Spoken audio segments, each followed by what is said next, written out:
là-dessus. Voilà tout ce qu'elle a dit. Et Jésus qui dit, femme, que me veux-tu, mon heure n'est pas encore arrivée. Si. Mais elle ne se retourne plus vers Jésus. Ce que elle, l'effort qu'elle a fait là, c'est demander. C'est tout. Mais exaucer là, ça c'est garanti. Donc, elle n'insiste pas auprès de son fils, tu vois, etc. À l'époque, les mariages duraient peut-être une semaine, moins une semaine, etc. Elle se tourne comme si elle était déjà, c'est comme si Jésus avait dit, même un refus là. Elle a pris ça comme un accord. Non, il n'y a pas refus pour moi. Elle. Donc elle s'adresse aux serviteurs qui ne connaissent pas son fils, qui ne connaissent pas les relations entre elle et son fils. C'est ceux-là qu'elle craint. Ils peuvent hésiter, refuser de faire tout faire. Donc sa préoccupation, ce n'est pas du côté de Jésus qui ne va pas faire. C'est du côté de ceux qui peuvent hésiter, refuser de faire un truc un peu bizarre. Il vient d'où ce type-là? Et puis bon, c'est lui qui nous dérange. Donc pourquoi? Donc elle s'adresse à eux. Pardon, vous là, faites tout ce qu'il vous dit. Mais après avoir demandé, c'est fait. Et on voit Jésus qui, devant tout le monde qui avait refusé, se met en branle aussi. Il se déplace pour aller du côté des serviteurs. Il dit de remplir les gens. Donc c'est incroyable. C'est la première fois que Jésus dit une chose, et puis il fait. Non. Il fait le contraire. Les autres diraient il a rabroué sa maman. Non. C'est un passage. Ce sont des passages de l'Ancien Testament. Hein. D'accord. Tu te vois dans l'Ancien Testament. Le pharaon a dit aux habitants de son pays, allez à Joseph, faites tout ce qu'il vous dira. Ah d'accord. Oui, donc c'est là que tu vois la position que Jésus a donnée à sa maman. Si tu prends, quand Joseph est arrivé en Égypte, qu'il n'y avait pas de... Il lui a donné l'anneau, tout et tout. Voilà. Et puis il dit, allez, et les gens ont commencé à... Il dit, allez à Joseph, faites tout ce qu'il vous dira. Donc, ce rôle, ici, là, on a donné à la Vierge Marie. Pharaon l'a donné à Joseph, oui. Mais ici, c'est Marie qui l'attribue à son fils. Marie prend le pouvoir du pharaon et c'est Jésus qui devient le serviteur. Entre guillemets. Tu as bien vu, tu as bien compris. Super. C'est un passage, biblique. Tu vois que ton parcours n'est pas fortuit. Tu arrives en Côte d'Ivoire pour tes vacances et tu rencontres Notre-Dame de Cana. Mais en plus, tu rencontres son papa, le père. Parce que dès qu'elle est arrivée, c'est lui qui a donné le nom, qui a été inspiré, qui a dit non, il sera Notre-Dame de Cana. Et en même temps, à une rencontre, il a dit, parce que ici, en tant qu'évêque, responsable canonique du diocèse du Yopougon, tous ceux qui vont effectuer le déplacement, dans sa vision, dans sa prière, dans ce qu'il peut demander à Dieu, ce qu'il peut souhaiter pour tous les pèlerins qui vont venir ici, que la Vierge Marie accomplisse ce qu'elle a accompli à Cana pour tous les pèlerins qui vont venir ici. C'est pourquoi j'ai dit d'ajouter Notre-Dame de Cana, Notre-Dame de l'heure et grâce. C'est beau. Parce que si elle n'était pas là, l'heure était là, mais elle n'avait pas pouvoir se manifester. Voilà. Si elle n'était pas là, on n'aurait pas eu l'heure de grâce. Marie même n'était même pas au courant que le verre était manqué. Elle n'est pas allée demander leur avis, elle a constaté qu'elle a agi. Donc, Notre-Dame de Cana, c'est l'heure de grâce. Il y a une dame qui va venir, elle a fait la neuvaine. Elle s'est mariée avant la fin. C'est moi qui est officier, elle est venue, je lui ai donné la neuvaine. Il y a une dame qui est venue me remercier. Il y a une neuvaine, tout à l'heure je t'en parle. D'accord. La dame, une dame est venue me remercier, je suis venu me dire, c'est pourquoi. C'est pour ma fille là. Je suis venu et vous m'avez donné la neuvaine de Notre-Dame de Grâce. Ils sont mariés, ils n'avaient pas d'enfant. Ils ont fait la neuvaine et ma fille est là. C'est pourquoi je suis venu vous dire merci. Donc, tout le monde ne va pas venir me voir. Non.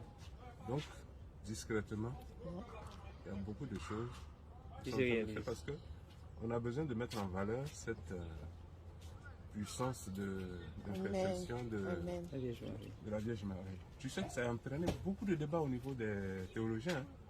Parce que l'heure de faire les miracles, c'est Dieu le Père qui l'a donné. Et Jésus sait que cette heure n'est pas encore arrivée. Est-ce qu'il désobéit à son Père? Il y a un autre créneau, mais je ne voulais pas embrouiller les gens. Tu sais qu'on a parlé de l'Arche de l'Alliance. D'accord. Si c'était des grands séminaristes, je leur aurais demandé le rapport qu'il y a entre l'Arche et la Vierge.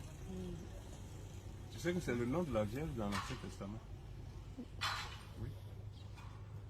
Si tu vas à la maison, que tu prends 2 Samuel chapitre 6. 2 Samuel chapitre 6, d'accord. 2 Samuel chapitre 6. Oui. Bon, voilà le verset 9. 9. Ok. David eut peur de Yahvé en ce jour-là. Il dit, comment l'arche de Yahvé viendrait-elle vers moi? Voilà. C'est les paroles d'Élisabeth. Oui, tout à fait. Que me vaut-il d'avoir l'honneur de recevoir chez moi dans mon antre? Mais si tu prends le premier chapitre là, c'est un voyage pour transporter l'arche vers une région de Juda. Comme dans l'évangile, Marie allait dans une ville de Juda. Ici. Lis, tu vas voir. Donc, chapitre 1. Le premier verset du 6-1. 2 Samuel 6-1 là. 2 Samuel 6-1. Ok, d'accord. 2 Samuel 6-1. David rassembla encore toute l'élite d'Israël au nombre de 30 000 hommes, accompagnés de tout le peuple réuni auprès de lui. David se leva et se mit en marche depuis Baalé, Juda, pour faire monter de la hache de Dieu sur laquelle est invoqué le nom de Yahvé, des armées qui siègent sur les chérubins. Le Juda qu'ils ont mentionné là. Si tu prends l'évangile, Marie allait dans une ville de Juda. Et quand Élisabeth va voir Marie, il va dire les mêmes paroles que David a dit devant l'arche. Mais si je suis venu, vous m'avez donné la neuvaine de Notre-Dame de Grâce. Ils sont mariés, ils n'avaient pas d'enfant. Ils ont fait la neuvaine et ma fille est là. C'est pourquoi je suis venu vous dire merci. Donc, tout le monde ne va pas venir me voir. Non. Donc, discrètement, il y a beaucoup de choses. Parce qu'on a besoin de mettre en valeur cette puissance d'intercession de la Vierge Marie. Tu sais que ça a entraîné beaucoup de débats au niveau des théologiens.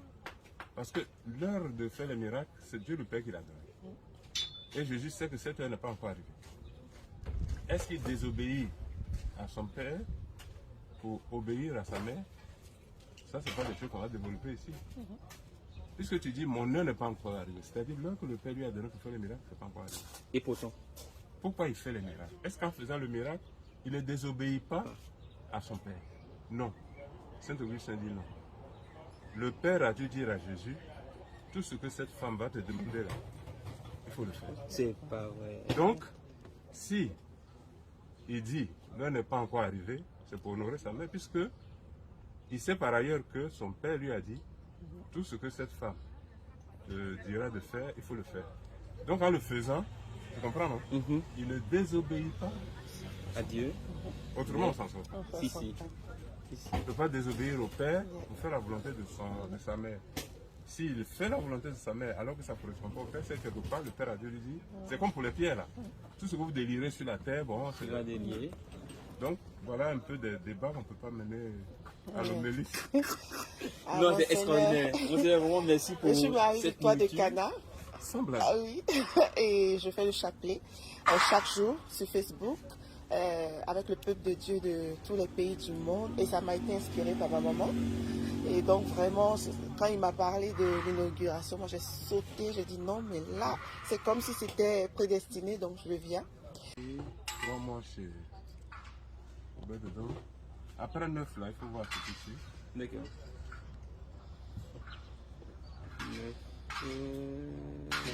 Donne-moi pour moi. Donne-moi. Je vais avoir la Bible derrière. Oui, 11. 2 Samuel 6, 11. Oui. L'arche de Yahvé resta 3 mois dans la maison d'Obédédom, de guettes et il y avait béni Obed-Edom et toute sa maison. Voilà. Je sais que l'arrivée de Marie, bon, il y a beaucoup de choses qui vont se passer. Oui. Pour Jean-Baptiste, pour... Là, tu vas retrouver la parole, etc. Donc, comment ai-je, entre le moment que l'âge du Seigneur vient jusqu'à moi, les deux vont vers une ville de Juda. Là, tu vas rester 3 mois. Donc, Saint Jean, quand il va vouloir parler de l'Assomption de la Vierge Marie, il va la désigner comme l'âge de l'Alliance. Les gens ne sont pas comme ça. Mais le jour de l'Assomption, là, quand on lit le texte de l'Assomption, là, on lit Apocalypse chapitre 11, verset 19. Quand on dit l'âge de l'Alliance apparaît. Le jour de l'Assomption. Mais les gens ne font pas attention. Oui. Donc si tu prends Apocalypse chapitre 11, verset 19. Apocalypse magistral. Oui, ça c'est lui, ça. C'est tout lui. Apocalypse chapitre 11, verset 19. Verset 19. Et le sanctuaire de Dieu dans le ciel fut couvert, et l'arche de son alliance apparut dans son sanctuaire, et il y eut des éclairs, des bruits, des tonnerres, un tremblement de terre et une grosse grêle. Et puis tu vas voir, ce qui suit, on parle de l'arche, on parle des femmes. Le chapitre 12, le premier verset. C'est pas vrai. Apocalypse 12. Une femme couronnée de 12 étoiles et tout ça, ça vient juste après l'arche. Puis il parut dans le ciel un grand signe, une femme revêtue de soleil, la lune sous ses pieds et une couronne de 12 étoiles sur sa tête. C'est juste après l'arrivée de l'arche aussi. Et à l'Assomption, on fait exprès pour nous lire ce verset-là. Oui. Pendant les homélies, tu n'as pas le temps de faire. C'est enseigné. Et c'est dans ce chapitre 11-là que tu auras l'Assomption de lui. D'accord. Parce que Saint Jean a regroupé les Assomptions. L'Assomption de lui, l'Assomption de Moïse. Voilà, je vais vous laisser avec ça. C'est bon. Alors, c'est bon.